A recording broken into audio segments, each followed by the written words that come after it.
Okay, I've explained this before, but maybe it was maybe the first week or before people were paying attention. I don't know, but I know that some of you have a hard time understanding my English, um, and so especially for you, but it might be beneficial to everybody as you know, I don't know, for whatever reason, to understand what I'm talking about.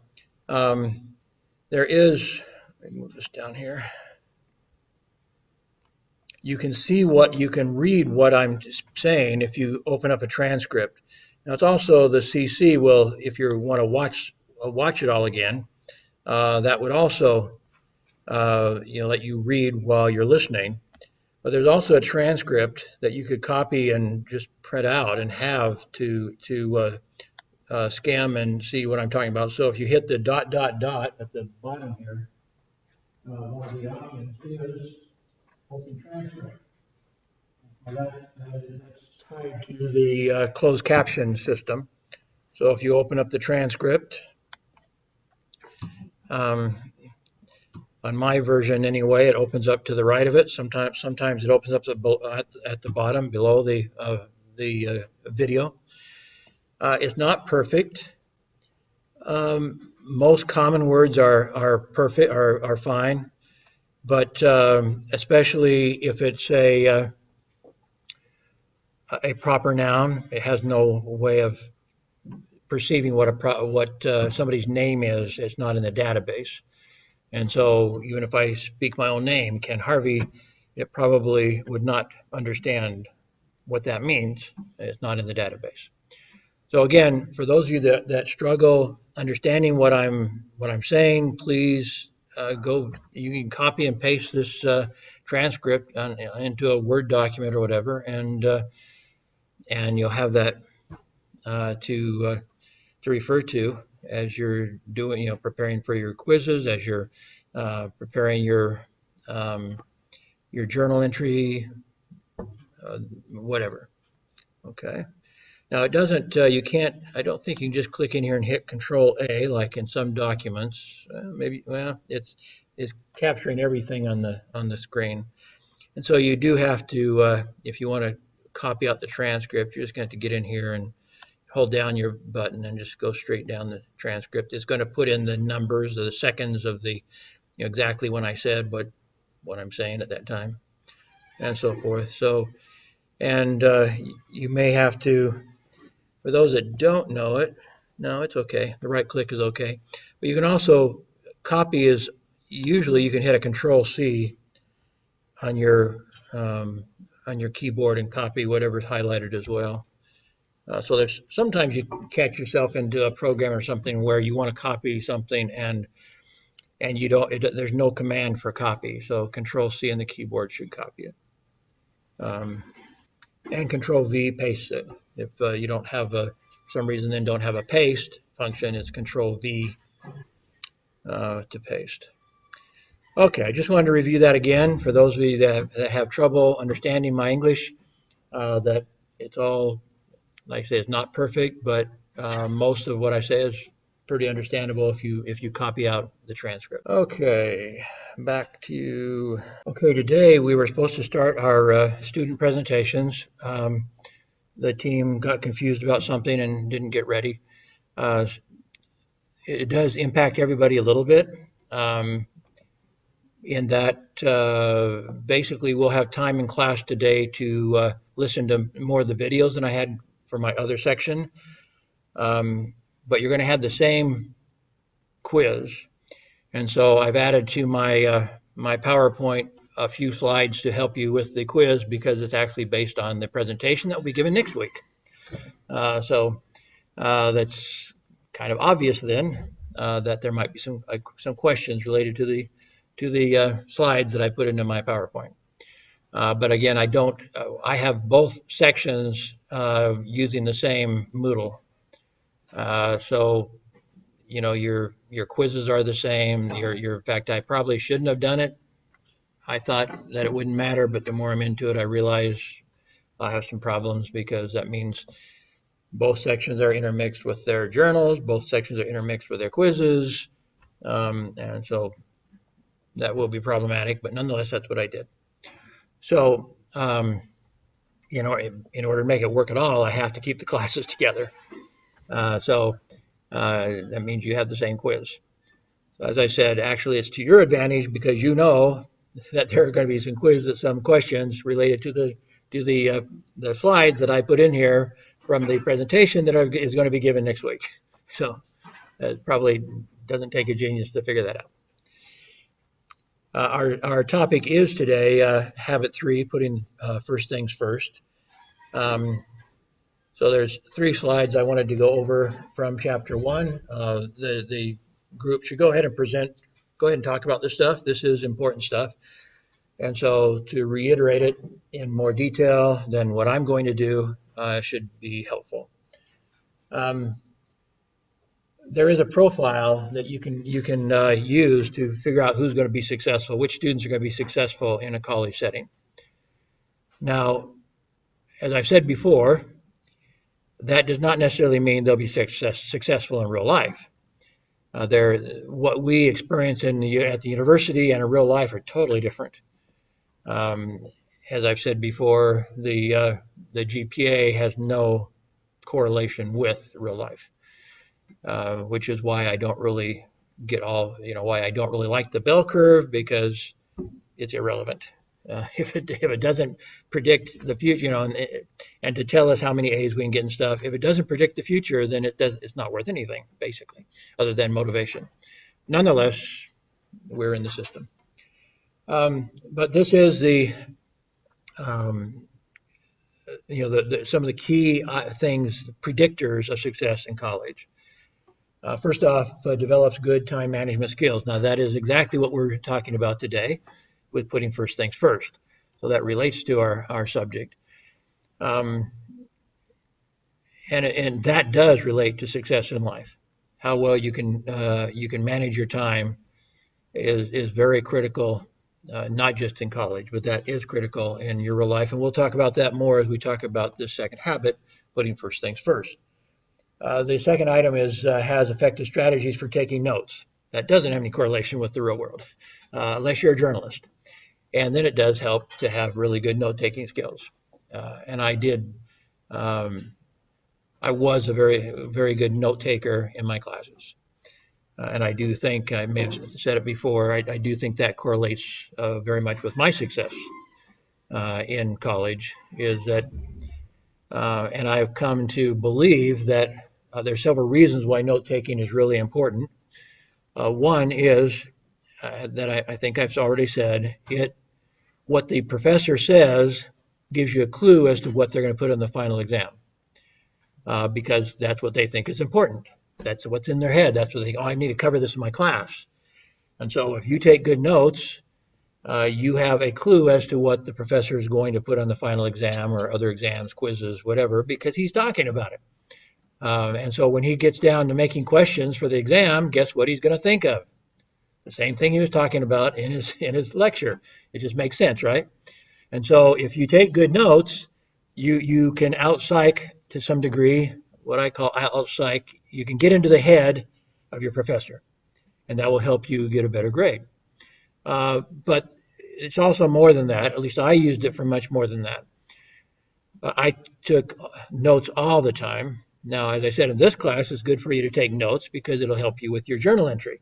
You already have some ideas written down. So as you hear something that you think is worthy of putting into the journal, you write it down in class, and you're cutting your time down out of class because you already have written down an idea you want to use in class. So that just makes sense also for this class. But the other reasons why I think it's important is it allows you, kinesthetic, there's different types of learning, and that's another slide here I'll get into. One of them is called kinesthetic. Anybody know what it means to be a kinesthetic learner? Kinesthetic has to do with body movement. And so, for example, if you've heard of VIP Kids, it's a English teaching program for, specifically at this time, Chinese students. They're going to expand beyond China, but right now it's Chinese students. But they teach in there. Boy, the teachers have to be doing stuff and doing a lot of motion, and they should encourage the kids learning English to do the same thing. So if they say, "Oh, I'm going to run," they want the kids to run too, so to speak, because that's kinesthetic learning. As you move your body, that helps implant that into your brain. But it's even I think even something as subtle as I'm kind of somewhat of an expert in computer and internet-based education, and I got into it a long time ago, 1994. A company in America spent $80 million to create really the first significant computer-based instruction for public school students. This was like I sometimes say K through 8, but I think it's more like 3 through 8. It wasn't really kindergarten, but at least grades 3 through 8. It taught the basics that you would need to learn in those grades. And they spent $80 million hiring the best educators in America to help them build this. Sadly for them, they built it before the technology was really settled. And so they built it in the mid-1980s, and Microsoft didn't control the market until the 1990s. And so a lot of the software and stuff they were using, a lot of the programming they were using was outdated almost as quickly as they built it. So they wasted a lot of their money. But that program, I had my daughter. My daughter was considered a mediocre student in school, and she was a mediocre student. But I bought this program for her to use. And this was kind of my entrance into computer and internet-based education. Why I got so excited about it is that after only like 3 months using this computer program, her class took a nationalized exam. And when she did so well on it, her teacher apologized to us that she didn't know that our daughter was one of the smartest kids in class. Well, she wasn't before we got this program. She was able to plug a lot of holes in her understanding. But what I'm getting to ultimately is that an important part of that was it was gamified, and students were having to move the mouse to select different things and move stuff around, drag and drop stuff. And that is kinesthetic learning. The more you have to be involved, and you're not just listening. Listening is one type of learning. Seeing is one type of learning. And reading and writing is another type of learning, but kinesthetic is a type of learning too. And we all learn a little bit better from one type of learning than another. But the best program for teaching everybody is make sure it's all of them. So this computer program that was built back in the 1980s did all of them. It had kinesthetic learning, visual learning, reading, writing, auditory learning. And my daughter just, bam, took off. I became then a consultant for private schools and parents who wanted to teach their children at home, and introduced this and some other stuff to them. And the homeschool parents, the ones that were teaching their children at home, found that their children only had to be on the computer 2 hours a day in order to keep up with the children who went to school 6 hours a day. It was so powerful. So I believe in multimedia, multisensory education, and one of them is kinesthetic. So what are you doing when you're taking notes? That's kinesthetic learning. So that's on top of you're listening, you're looking, that's fine. But now you're using your hands, you're using your body, so you may have had English teachers who had you learn vocabulary by writing over and over and over again, because they were teaching you by kinesthetic learning to help you embed that vocabulary into your brain. What I would do when I was in college is after I got done taking notes, I didn't do it always immediately. I might even wait until an exam was coming up, but then I took all my notes out and I rewrote them on cards, cardstock, little, you can buy them, at different places, 3x5 or 4x6 cards. And I'd rewrite my notes onto those cards. And then I'd use the cards as like flashcards. And so the night before an important exam, I might be up most of the night using my flashcards to build this short-term memory, which is why most tests are really worthless if they're multiple choice and so forth, is that it's only short-term memory. And, an hour later you forget it. So it's kind of stupid type of learning. Nonetheless, to get good grades, you have to learn how to cram, as we call it, how to strengthen your short-term memory, because that's what, if it's not an essay exam or something like that, if it's mostly objective, then that's just short-term memory. And you're not going to keep that unless it's really important to you. Something that's really important to you, you won't remember it. And that's why also one reason why I think I may have told you, I think I did maybe the first day, that I did an experiment with a grant from a newspaper chain where we divided a class of 120 students, and one part of the class took a weekly quiz, and they were taught by the longtime professor. The other 80 students were taught by me, but half of them, 40 of them, were taught with, again, a weekly quiz, and the other 40 were taught with a weekly writing assignment. They didn't have to do the quiz. And we were just hoping, as a journalist, the editors had told me that they thought one way to become a better writer is just write some more, do lots of writing. And so I would have been satisfied if the students who were writing were even close to the students who were taking the quiz and just building their just building their memory. But the students who did the writing did better than the students who took the quiz. And we did it a second semester, and essentially the same thing. That the students who write did better than the students who memorized. And I didn't have the money or the opportunity to take that experiment to the next level. The next level would have been to somehow entice the students to come back and take a test 6 months later or a year later. And I think we would have found that the students who did the writing, the weekly short report, just a one-page report, basically about as long as your journal entry, that they would have killed the other students. The other students would have been they would have done a lot better, because they would have learned. In that case, it's not just kinesthetic. Those who are doing writing also have to think about it more. They have to go to a higher level of thinking than just memory. So they embed it by greater thinking, critical thinking, synthesis, and kinesthetic learning. And so there's every reason to think that students who write in the long term end up remembering a lot more than students who just memorize for quizzes and stuff. So that's another reason then. I may have told you, but with my master's degree, I had already gone out and I was an editor already. I'd already owned my own newspaper and stuff when I came back for my master's degree. And I was kind of freaked out that other students would be more into schooling and they'd do better. But using this technique that I just talked about, I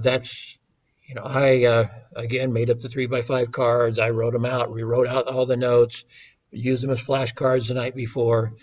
And in that final exam for the hardest course, the research course in the master's degree program, the total points possible was 171, and I got 169. The very next highest grade in the class was 126. So I beat the next greatest by 50 plus points using my technique. So I'm pretty good at it, but I also suggest that you use the same technique, because I'm no genius. And that's all short-term memory. I forgot it all immediately. I don't remember any of that stuff. Anyway, so it's pretty much useless, but I'm good at it. I'm good at that useless stuff. Develops critical thinking skills. Again, that suggests that when you read something, you think about it. I mean, that is part of what I was just saying. If you have to think about it, again, a reason why writing will help you be a better student. The more you write, the more you have to think, the more you have to ponder how to put things together, what's important, what's not important. what to question, what to accept. Now that's all part of the critical thinking process.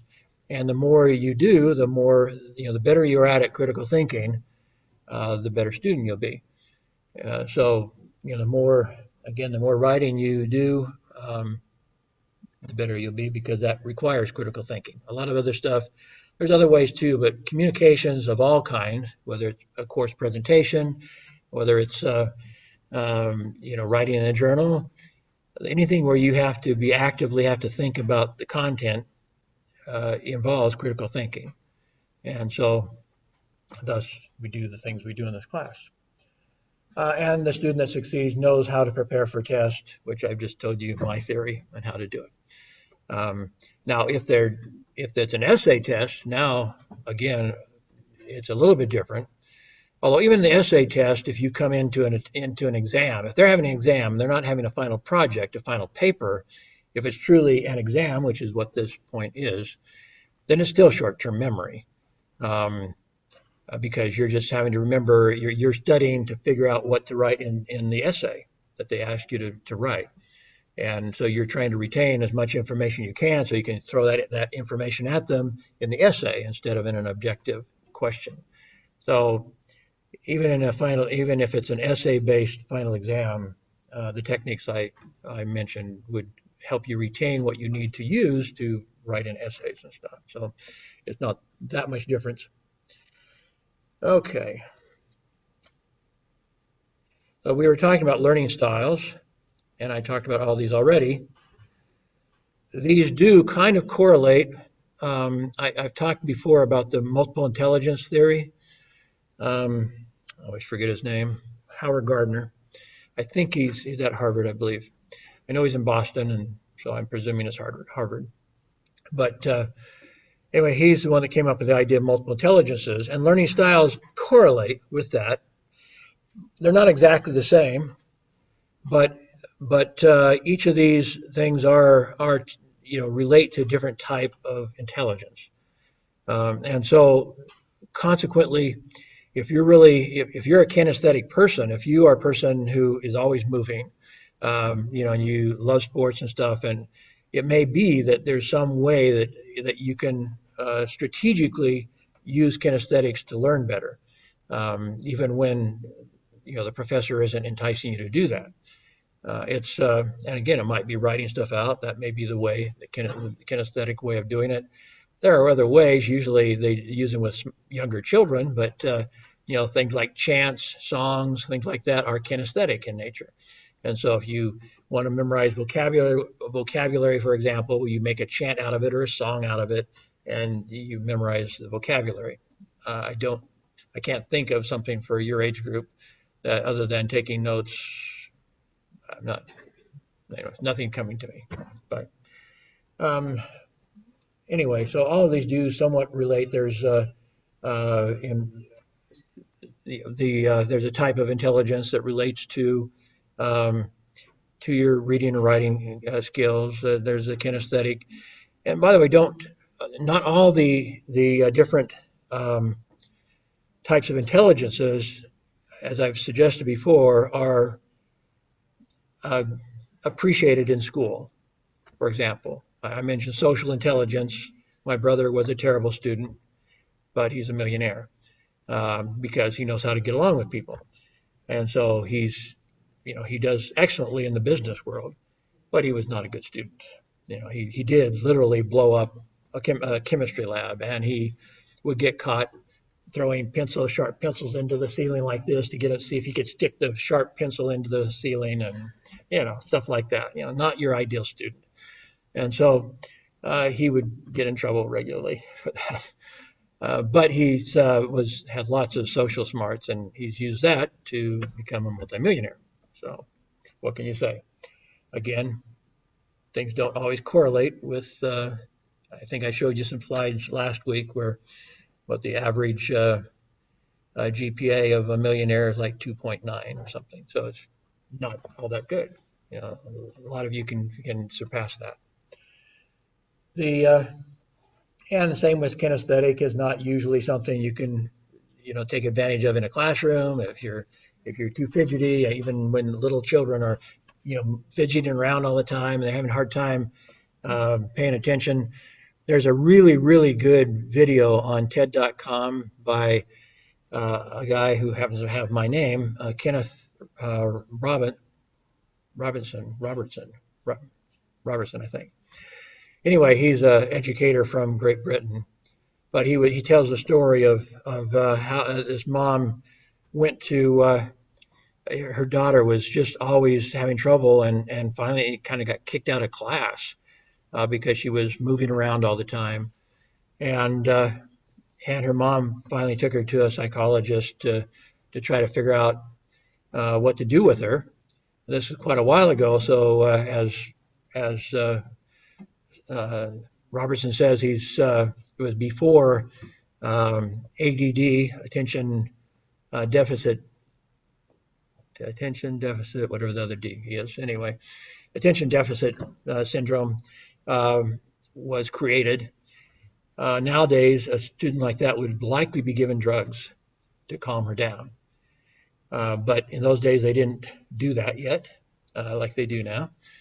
And so they were in a little room there, and they were talking about it. He was asking lots of questions, and he finally turned on some music, and he asked the mom to go outside with him.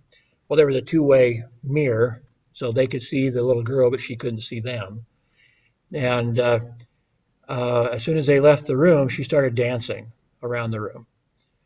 And the psychologist told the mom, there's nothing wrong with your daughter. She's simply a dancer. And encouraged her to send her to a special school for the arts. And she ended up being a world famous dancer and a world famous choreographer. But if she had lived in this day and age, she would have been given drugs. So she wouldn't be fidgeting in the class all the time. So definitely a kinesthetic learner, and somebody with kinesthetic intelligence that correlates with that. I don't know if maybe some of you have seen on YouTube or something Michael Jordan.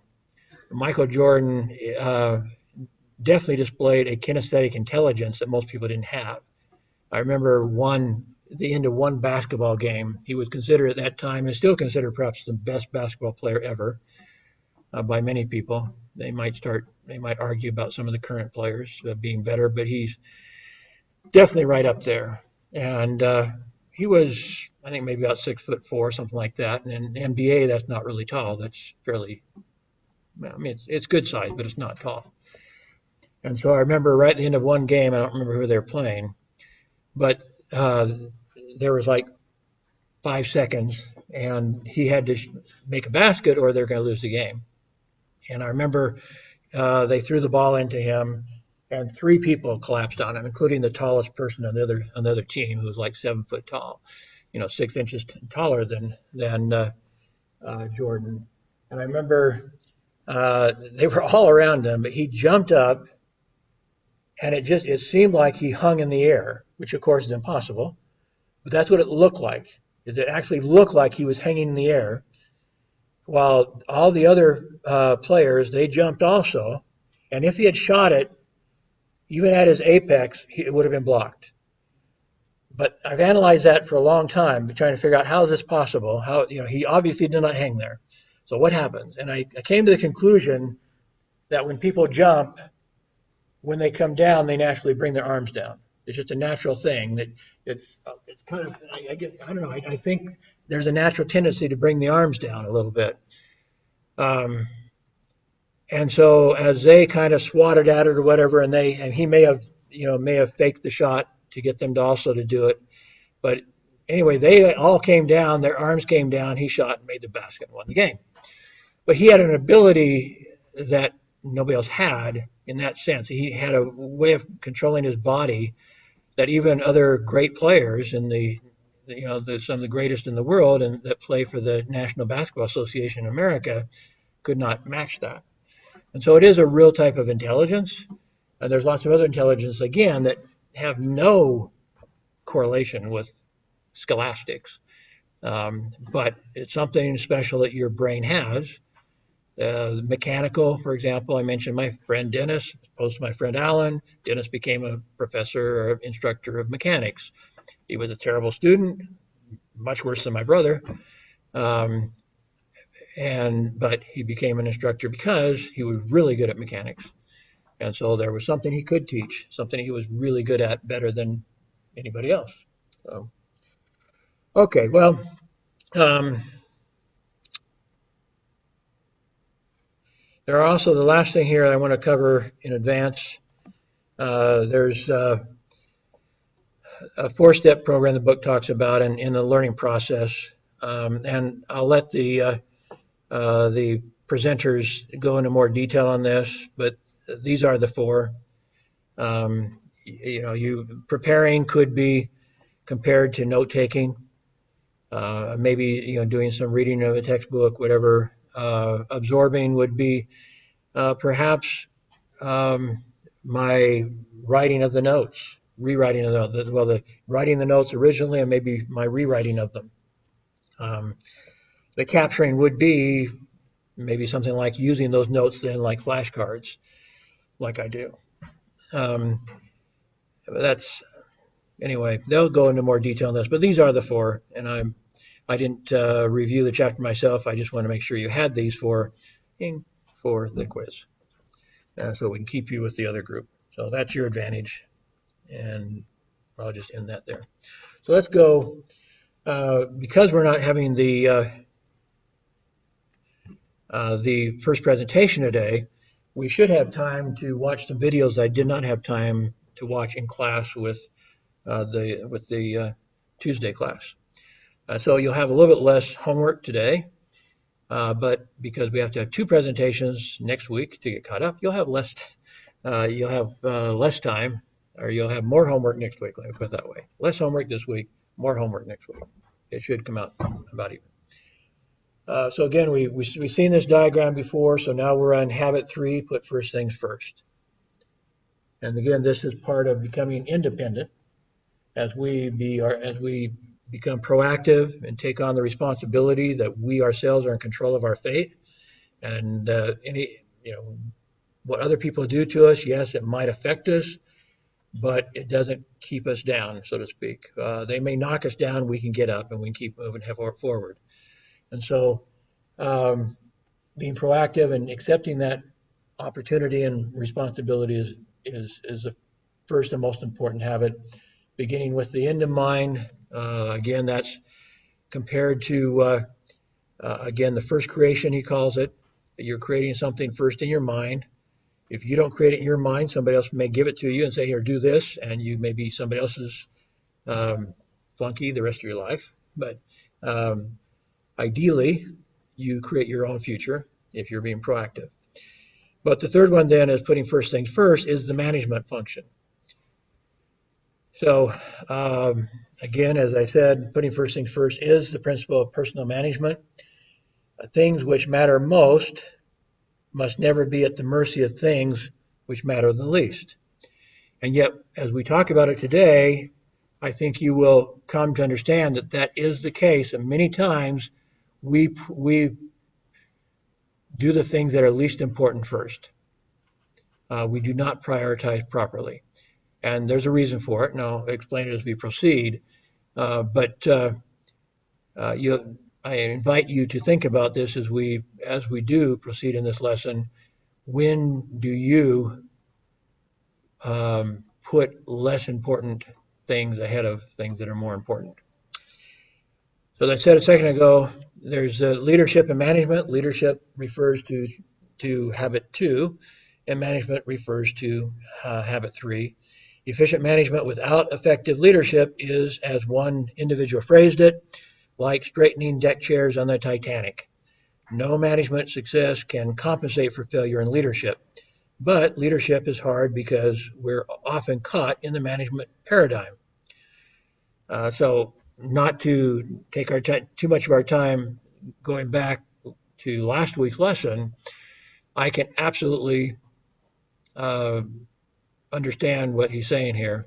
My dad, I learned my bad habits from my dad, as well as my good habits. But one of his bad habits was And it doesn't look like a bad habit on the surface, but he always had to be the hardest worker. You say, well, what's bad about that? Well, and I'm the hardest worker at most universities. I usually leave here after 10 o'clock at night. So what's wrong with that? Well, that means I'm ignoring other things.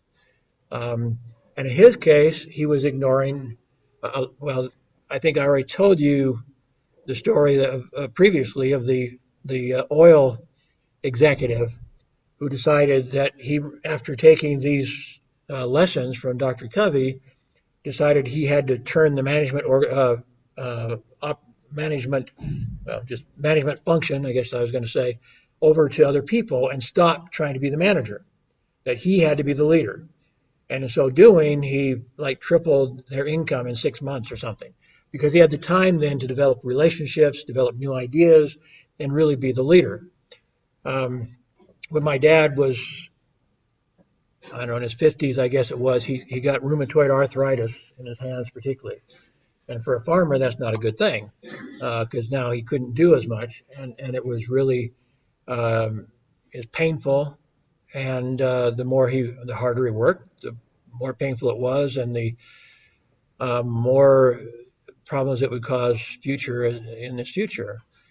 And so he tried hiring people. This was most of this was coming on after his 3 sons, me and my 2 brothers, had left the farm. But even before that, he was always the one that had to work the hardest. He was the strongest. He was very strong, more than twice as strong than I am. And I'm not weak. I usually can beat people in arm wrestling and stuff. But he would challenge us he would hold up one hand, okay, grab me with both hands and try to, control my arm. We could never. Nobody in the family could control his arm. His arm was at least twice as strong as ours. With both hands, we could not control his one arm. And so he was proud of that. He was proud of being a hard worker. So when he started getting rheumatoid arthritis, he would hire somebody and they'd be down digging a ditch or something. And he'd get tired of watching them piddle around. And so he'd say, let me do that. And they'd grab the shovel and then he would show them how to do it, how a real man would do it, so to speak. But he had to get off the farm then. He could not control himself. He had to be the worker. In some of my businesses, I've found myself trapped in the same mindset. That I had to show people that I was not afraid of doing the hard work, and so I might be out distributing newspapers and stuff rather than being a leader. And I can see, looking back, I can see that really hurt. In some cases, hurt my business in lots of ways. And so I can totally attest. And I can understand why the oil executive did so much better when he stopped being the manager. And that's hard. We'll talk a little bit more as we proceed through this about the importance of delegating. That in time management, you need to learn when you can delegate to somebody else and when you should and could and arrange to have other people do certain functions that you don't need to do, that are not dependent on your leadership. They are just management or even workers level. You need to delegate those out, so you have more time doing what you need to be doing if you want to be a successful leader. You need time, and that you only have that if you delegate some stuff, because otherwise stuff, in other words, the little things we were talking about, the little things will consume the big things. You only have 24 hours a day, and if you insist on being the laborer and the manager, you'll never be the leader. That's the problem, because you don't have time then. So what I was leading to there was, I think I mentioned last week also that Dr. Covey himself was a regional executive for an international corporation before he went back to school to work on his doctorate and then got a job at the university itself. But before that, he was a corporate executive. And so his boss over him, when he got a new boss, the old boss was somebody like most bosses who like to somewhat micromanage. The new boss said, I'm not going to micromanage. You are the one responsible for this area. You have to make the decisions. And whenever Covey had a question, something big was coming up, he would call him, at least initially, he was calling him and say, what do you think I should do? Because the previous boss and almost all bosses would like you to know what they think. They'd like to tell you what to do. And yet you're the one on the front lines, the one that are closer to the situation. And so his new boss said, no, I'll tell you what I did in a similar situation. But you have to make the decision because you are the one on the front line, so to speak. By the way, I told you about that project I had in Kazakhstan where we've gotten $10 million to help do training of non-government organizations.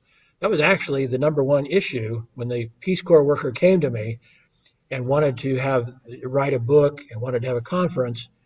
It was because she saw that international donors, people like Soros, for example, would micromanage how the money was spent. Whereas the local people on the front lines were the ones who actually knew what was going on. They had a better insight as to how the money should be spent, but they were being controlled by the international donors. And so part of her purpose when she came to me was, let's write a book. We'll be able to explain why it's important for people in the front lines to have more decision-making capability. And so it kind of grew from there. I taught them how to tell their story better.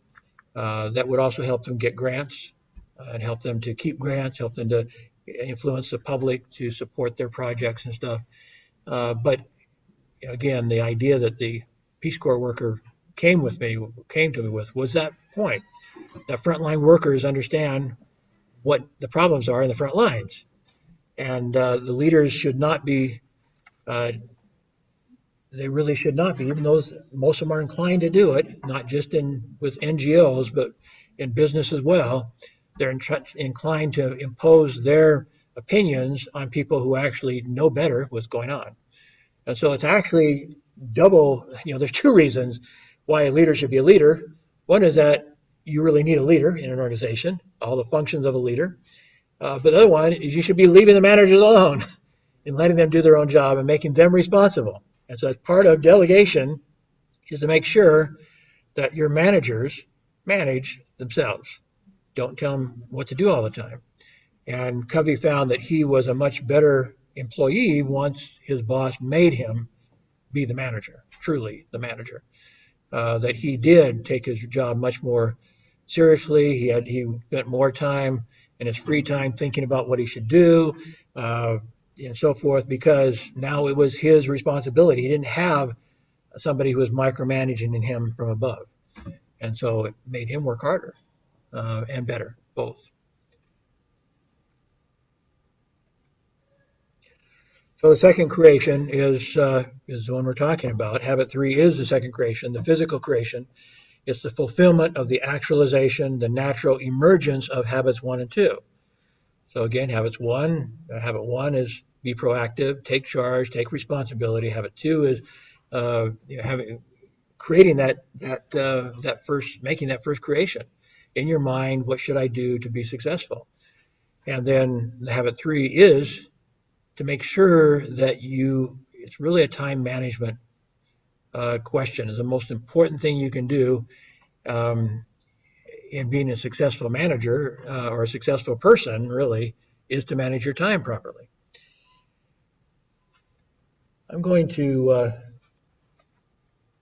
just go ahead with the slides, and then I'll come back and we'll watch whatever videos we can at the end, even though it would make more sense, I guess, to watch them at the same time.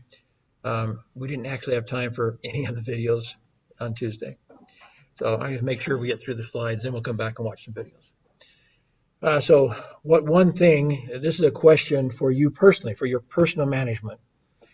The question he asked is, what one thing could you do in your professional life, and what one thing could you do in your personal life that would really change your destiny?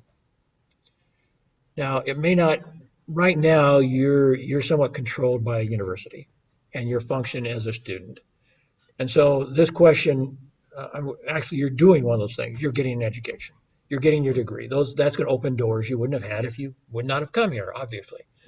And so maybe in a sense, this question probably was answered for you by your parents, maybe, but nonetheless, before you came here, that question was somewhat answered. What can you do to improve your personal life and your professional life? Go get a degree. Okay, so that was maybe answered for you, maybe not. Maybe it was your choice. But regardless, this is the fulfillment of an obvious step in making your life better. But once you graduate, now you have more decisions that you will be responsible for. Your parents might still give you their suggestions. For example, some of your parents will suggest you go on to your graduate degree, something like that. And that's, I think you should be making, at that point, you should be making the decision. But it's not a bad decision to go get a graduate degree. But in my case, I might have gone straight to get my master's degree, except, like I said, the publisher of the newspaper came to my professor looking for somebody that was about to graduate that my professor thought would be a good editor. And so I would have stayed in school. I know I was going to stay at least one more semester because I was going to get my teaching certificate, so I could teach in a high school or something if I wanted to. But it was my professor then that came and said, "Here, you have this opportunity. You can go become an editor at a big city in Tampa, Florida, or you can continue." Basically, I had that choice at that point. And so I jumped at the opportunity, especially when I realized that they were going to pay me more than school teachers were making at that time anyway. So why go for another semester to get my certificate to teach when I can make more money and still graduate? I had at least 15 credits more than I needed to graduate. In America, schools let you do that. So they don't limit how many credits you can get. And so I already had all the credits I needed plus 15 credits more. I did have to test out of one course there were a couple of required courses that I had not taken. And so one of them I had to test out of. That university allowed me to take the final exam without going to class. And so I took the final exam and passed that class. And then another one I took by correspondence. In those days was a written correspondence through the mail.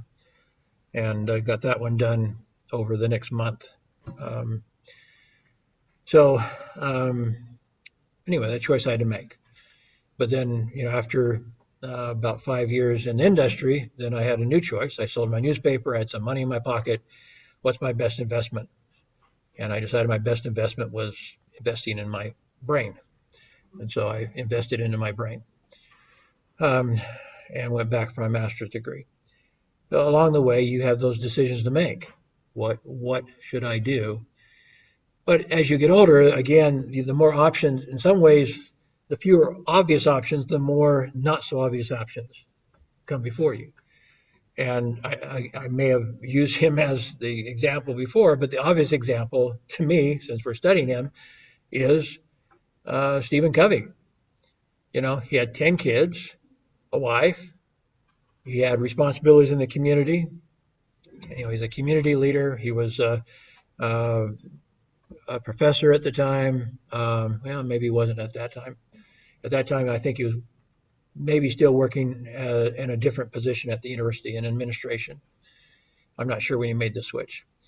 But anyway, he might have made the switch by then because he did finish his PhD, and his PhD was the impetus for him to study all the writings over the previous couple hundreds of years about success, how to achieve success. And so he had a lot of the research he'd already done, but still here he was working full time, 10 kids, a wife, community responsibilities, lots, he could easily absorb his 24 hours a day with all of that, right?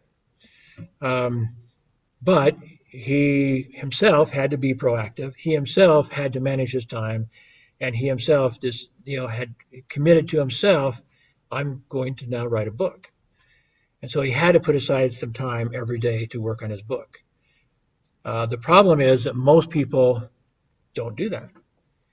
They allow all those other things to absorb all their time. And so the question here, if you can again put yourself into Stephen Covey's position, so to speak, if he asked himself, what one thing can I do that will really change my professional life? Well, his decision was to write a book. And that took a lot of his time that was other people were clamoring for. But he had to set aside that time, and he put that as a very high priority. So how do you do that? When you have so many responsibilities, so many roles to play in your life, how do you do that? And so again, that's what we're talking about. But this is as you go through your life, even if now your decision's made, you have to graduate, and that's your big goal that would change your life. This is one that you can ask yourself time and time again throughout your life. I still ask myself this question. What one thing can I do right now that will dramatically change my professional or my family life? You don't get too old to ask that question until maybe you are in a wheelchair, and even then, maybe when your mind goes, I guess. When your mind goes, I guess you can't think about the question anymore. But there are people who have become famous after they're substantially older than I am. That's when they finally got around to writing their book, literally or figuratively. And so there are people who became famous when they're 80 years old or something, for example, by writing a book or something. So there's no reason for me or anybody to say, I'm done, I quit. So as you look at your tasks that you have each day, they kind of fall into these categories. At the very top are things that are urgent and important. Now, according to Covey, those are not the same. We think of them the same, and sometimes people impose things that are urgent by saying they're important. But they're not. That's not the same thing.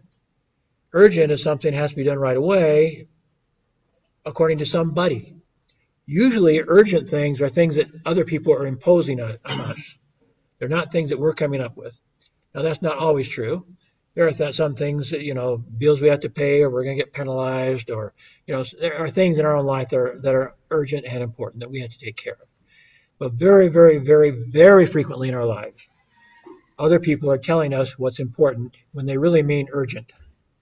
That it has to be done now, and they don't want to do it themselves, so they're asking you to do it. In the bigger view of things, actually what they're asking us to do is not very important. Maybe, like, for example, I complain a lot about academic affairs. This university has us do more paperwork than any other university I've ever worked for. And the paperwork, if you look at it on its own, and it's not just the university, by the way, it is also, again, the Ministry of Education, or the accrediting body, the quality assurance organization that works with the Ministry of Education. They think that by filling out a lot of analytical paperwork, we'll become better teachers. But they have so much analytical paperwork that it takes time away from being a good teacher. And so I may have been, I'm the first one to say it to my ears. I concluded doing all this paperwork is counterproductive. It makes me a worse teacher, not a better teacher. Even though the ideas, they're asking us to analyze our teaching and stuff. But it's kind of like memorizing stuff, like, memory-based quizzes and stuff. You go through it, and it doesn't do anything for you. You really need more time to be a good teacher. And most of us are putting way more than our 40 hours a week into this job.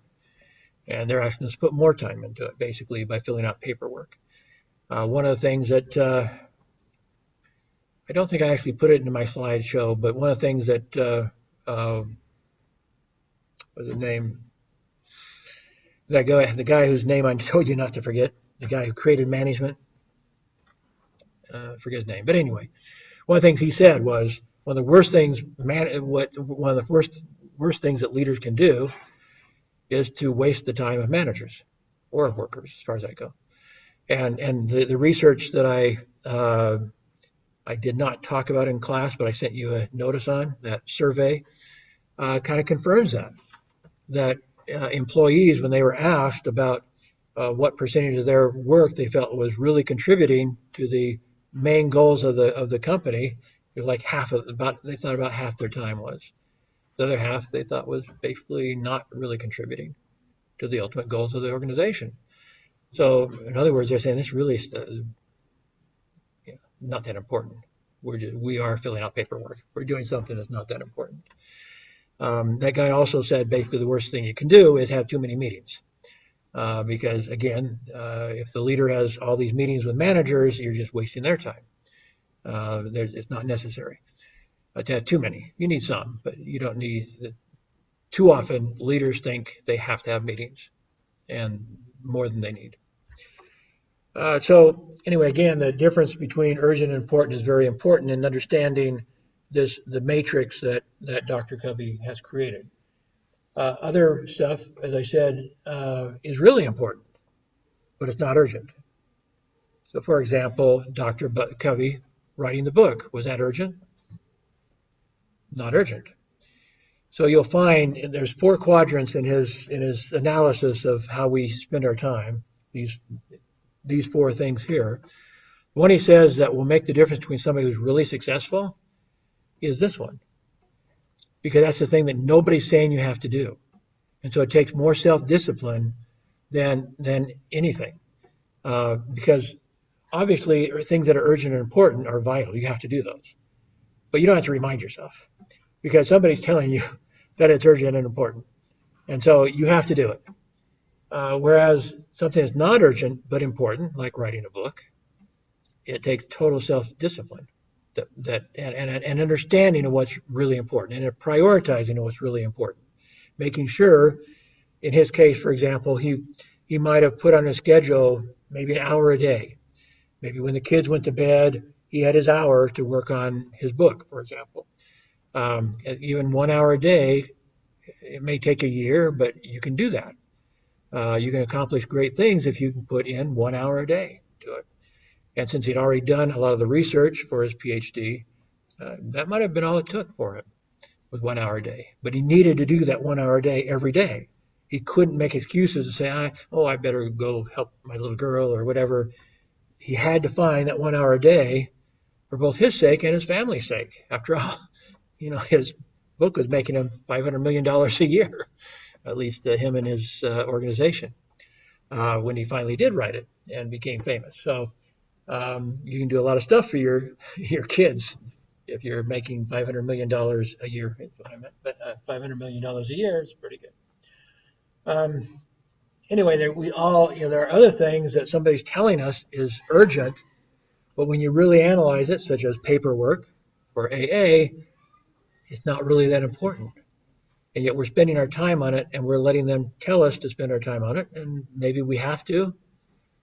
I don't know. I spend a lot of time in universities ignoring people when they tell me something's urgent. And I think you have to. I was able to get away with a lot better at KeyMap.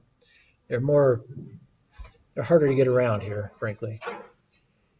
And then there's the stuff that's not urgent and not important, video games, watching TV excessively, whatever. We know what falls into there. Okay. And so sometimes we may even steal from the things that are really important and put it in that last category that is absolutely not important, but we want to do it anyway. So when you put this in a matrix form, it looks like this. Quadrant 1 are things that are urgent and important. So it's crises, pressing problems, deadline-driven projects, and so forth. And again, we don't really have to have, we know those things. Even if we're our own boss, even if we have our own business, we don't have to be reminded about those things. Those are at the top of our head. We know we have to do that. But quadrant 2 is what I said makes a difference whether you're really going to be successful or not. Is how you control your time to provide time. First off, know what to put into quadrant 2. That's part of your leadership. What am I putting in my quadrant 2 that will change my life? Answering that question that I asked. What one thing could you do that would totally change your destiny? That goes into quadrant 2. Something you're not doing now. If you do it, it'll change your destiny. By definition, it's going into quadrant 2. You don't have to do it. But you're saying it's one of the most important things you could do. So plunk that into quadrant 2. Quadrant 3, somebody's telling us it's somebody's telling us it's important, but what they really mean is urgent, and it's not really that important. This is the area where you're most likely to be able to delegate. I decided last week I was going to hire somebody. The university's not paying for it. I decided it's worth 400 ringgit a month to have an assistant, because there's so much paperwork and stuff like that to do. And in order to provide myself enough time to do the things in quadrant 2, it just made sense to have an assistant. And so I did. I decided I'm not going to wait for a grant. I have applied for a grant to get an assistant. And if I get the grant, I'll have a second assistant. I'm going to keep the first one anyway, because it's so important to be able to delegate stuff. And so if I have people to delegate stuff to, then I can be a more effective person. So what really you need to know about quadrant 3 is this can all be delegated, or a lot of it can be delegated, and you should try to figure out how to delegate it, how to push this off on somebody else. If it's urgent, that suggests it really does have to be done, but if it's not important, maybe you don't have to do it. So find somebody else who can do that. And then quadrant 4. One thing about quadrant 4 is to understand is that quadrant 4 includes things that can be quadrant 2. Now, how so? Well, that's not writing your book, no. But part of quadrant 2 should be taking care of your health. And so you should be doing exercise every day. But that could also be in quadrant 4. You could be doing too much exercise every day. I was talking to somebody just this last Sunday whose husband bicycles like 30 kilometers every morning and 40 kilometers or 50 kilometers every night. Well, he must be in really good shape, but that's a lot of time. You're spending a lot of time on that. And unless that's really your profession, unless there's somehow that pays off, I'm saying even that's falling in quadrant. Some of that's falling in quadrant 4. You know, I can see 2 hours a day bicycling, and that's, again, if you're not a professional. I don't know what he does professionally, but if you're again, I love putting 2 hours a day into physical fitness. I can't always do that, but I would prefer to do that, and I think it would be better for me. 1 hour a day seems to do a pretty good job, but I could certainly lose a little bit of my belly still, and that takes 2 hours a day, not 1 hour a day. But for my age, I'm in pretty good shape already. But so my point is, quadrant 4 items can be in quadrant 2 if they're not in excess. And even entertainment, watching a movie, going to theater, or something like that, can be quadrant 2. You need to, once you get married, you need to spend quality time with your spouse, things like that. That's a quadrant 2 thing. That's relationship building. And there's no more important relationship once you get married than your spouse. And so some things in 4 belong in 2, but excessively, if in excess, yeah, there are things that could be replaced and replaced by things in quadrant 2. So again, just a reminder slide that says pretty much what I said before. You do need to understand the difference in the bottom bullet, bottom bullet item, the difference between urgent and important. They are very different. And you need to understand that your success will come in that third item is pivotal in your becoming successful, and that is managing yourself, and that means managing your time. And there's nothing more important, really, than your time. Well, what can you say is more important than your time? I mean, that's the basis for everything you accomplish, right? And so if you don't manage your time, you have a hard time being very successful. And so again, these 3, the being proactive, begin with the end in mind, putting first things first, all kind of come together. And one reason why a proactive person can be 5,000% more effective than somebody who's not proactive, if this is part of what they're doing, is they are managing their time properly, they're using it properly, they're prioritizing it properly, then that will be part of why they'll be 5,000% more effective than somebody who's not proactive. Somebody who's not proactive is not going to think this way. They're not going to be managing their time properly. They're also not going to be doing habit 2 very effectively. They're not going to begin with the end in mind. So they're going to be doing a lot of stuff that leads them off in different directions that isn't getting them where they want to go. And so all these come together. Take responsibility, set your vision, figure out what is your end, and then manage your time so you can accomplish that. And if you don't do that, then again, the other ones are they're not irrelevant, but you're not going to be nearly as effective even if you have a vision, if you're not managing your time, you're not turning that vision into reality. And so they have to come together. Again, we'll come back to that. Watch what we can. Again, this has some other stuff in it, in the quadrants that you can review. Again, it suggests that, some mail is mail or email, you could say, is very important. Some mail or email could be delegated. It's in the area of urgent, but not important. And some mail and email and social media, stuff like that, is definitely in the quadrant 4, and it's taking your time from things that are more important. So, some things can be in multiple locations, and that's just the reality. Another one with some other options I just put in there. The key is not to prioritize what's on your schedule, but to schedule your priorities. What does that mean?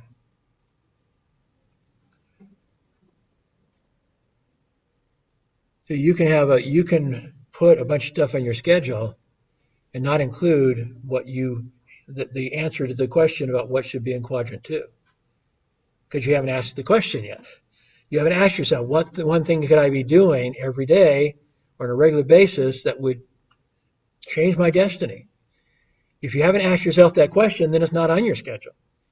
So prioritizing your schedule is pretty much irrelevant if you don't have the right stuff on the schedule. And so when you create your schedule, the very first thing on that schedule should be in somewhat order of the quadrants. Certainly quadrant 1 needs to be there because that's urgent and important. But right after that should be quadrant 2. And then you should fit the other stuff into it as best you can and figure out, if it doesn't all fit, how you're going to delegate, how you're going to somehow get rid of some of that stuff so that you can do the quadrant 2 things. But every day, the things that are important should be the things that you are emphasizing. And that includes quadrant 2, which nobody is telling you have to do. So even as a student, there may be things like that where maybe with a little extra effort, you could be doing better than you're doing now. But gee, there's so many other things I want to do, and so you don't put in that extra effort that could make all the difference. I think the difference in time of good students and not so good students is not that great. It doesn't take that much more time to become a really good student if you struggle with that. But it does take prioritizing and recognizing and having good strategies, like I was saying, of how to do it, how to accomplish that. So as you set your schedule, again, you're not prioritizing your schedule, you're scheduling your priorities. And that's the difference. You're making sure that your priorities are on that schedule, because otherwise they might not even show up there, especially quadrant 2 items. So it takes some discipline, some self-discipline. We must have the discipline to prioritize our day-to-day actions based on what is most important, not what is most urgent. We should plan according to the nature of the thing. We should make weekly schedules. So not only the daily schedules, but a weekly schedule is really important. I found that makes a big difference for me. If I make sure there's one thing, especially in quadrant 2, that I have a weekly schedule so I can work on that. It's a big item. It doesn't have, it's not urgent. It's not tied to one day or 2 days. But I shouldn't let Saturday pass until I've accomplished that. So I may be working all day Saturday on it. But that I set it on my schedule, this one thing I'm going to do this week. Now you can break that down and try to figure out what you're going to do every day, but sometimes your daily schedules don't turn out the way you want them to. Things happen. But you have more control over your weekly schedule. If you have some important things, your most important things scheduled for the week, you have a little more control over it. And if you do so, then of course, you will have better control over your time. You'll have greater success. It guarantees greater success in completing your tasks. And you don't get in a situation where you're panicking. That has to do more with the quadrant one, things that are urgent and important. You've prioritized them. You've taken care of them. You haven't waited to the last minute. But that's also true. And in fact, I think one of the things that you might say it's a psychological trick, and that is treat your quadrant two, things that are important but not urgent, as if they're urgent. In other words, you put them in your schedule just by putting them in your schedule, and if you develop the habit of not letting that week, especially you're scheduling something for every week. If you have a weekly schedule, and this is another reason why I think you should look at it from a weekly basis. Otherwise, you hurt your habit. But if you know that every week you have a big chunk of your quadrant two goal sitting in that week, if you make a promise to yourself, Saturday will not pass until this is done. I'd like to do it before that. I'm scheduling so that I can be done by Friday so I don't have to work on Saturday, perhaps. But I will not let Saturday pass without completing that quadrant two commitment. Now you turn it psychologically from quadrant two to quadrant one. If you can do that, then that changes the whole ballgame. But that takes some self-discipline, and again, you kind of have to fool yourself a little bit, but it's a habit. You make at least one key thing in quadrant two on your weekly schedule and promise yourself. And if you will keep that promise week after week after week, now you're going to make some really serious headway on it.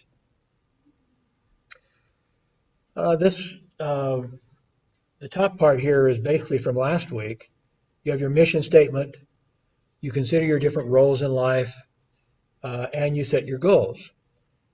Your goals can be long-term goals, and as I mentioned last week, you can have your stepping stone goals to getting to your big goals. And it's important to understand that if all you have are your big goals, you're going to be very frustrated because you're going to keep trying to tell yourself you can jump 30 meters over the creek, so to speak, over the river, and you can't make it. You have to have those stepping stone goals, and that's the only way you can truly convince yourself it's possible, and truly expect to fulfill your self-commitments. If you don't have the stepping stone goals, then you're not really convinced you're going to be able to do it because it's too far, too wide, too unattainable from where you're at now. So you can. Anyway, so I would put in there the stepping stone goals as well. And then you start planning. And so every week, maybe every Sunday or whatever, you sit down and that's when you start scheduling your whole week of activities, including quadrant two. And so you set your plans, you decide what you need to do, what you can have somebody else do for you. That's an important part of your planning.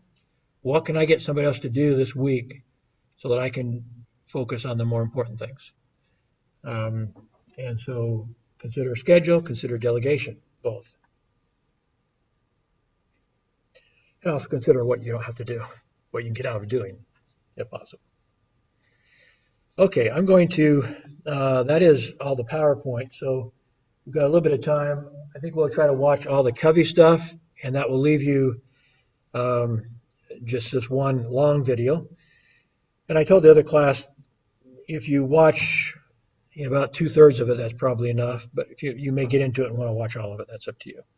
But I told them that any quiz items would be in the first like 2/3. So, first 25 to 30 minutes, more like 30 minutes, like the first 30 minutes, if you watch 30 minutes of this, anything in the quiz would be there, but it might give you, that's not saying it's not worth watching, let me put it that way. If you have time to watch it, there's a lot of good stuff here. Okay, I'm going to go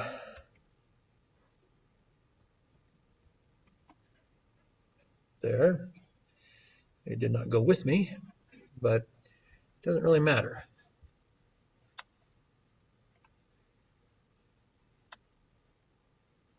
So this may be a little bit redundant to what I've been talking about. I wanted to add just one more thing here before ending this video.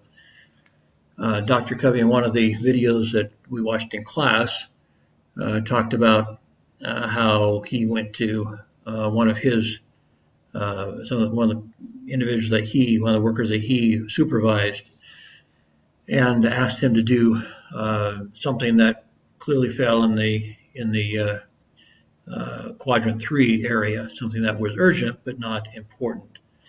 And the guy, pulled down a chart and showed him all the stuff in the urgent and important quadrant that he was already working on.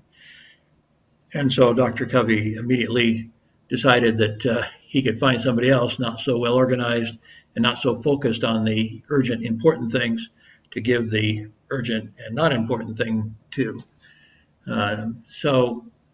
One of the questions then is for you, what happens when one of your bosses comes to you and asks you to do something in the quadrant 3 area? Now, Dr. Covey, and again in the video, said, well, obviously, if your boss tells you to do it, it becomes quadrant 1. But you could also be proactive and do what his employee did to him and explain to your boss all the important things you're working on and assure him that if he wants you to delay your work on the important things, that you'll be glad to work on the unimportant thing if he doesn't have somebody else to do that. And he could very likely do what Dr. Covey did and take it to somebody else.